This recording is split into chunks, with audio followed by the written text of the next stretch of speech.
তই এতিয়া যা কেনেকে তই চুৰ কৰিছিলি দেখাই দি যা কেনেকে সোমাইছিলি দেখাই দিচোন যা তাৰ পেন নাচাই তাৰ যা পাৰ হ'ব পাৰিবি জানো এইফালে যাচোন এই ফাঁচি মৰবি কেনেকে পাৰ হবি তই এইফালে যা লাহে যা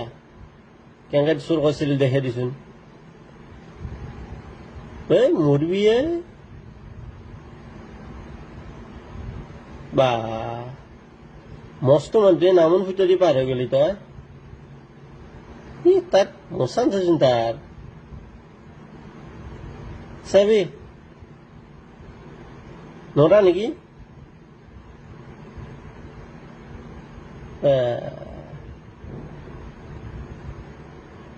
উশাহ নিশাহ বন্ধ হৈ যাব ইয়াৰ বাপৰে বাপ পাৰ হলি তই কমচোন নহয় ধৰ তাক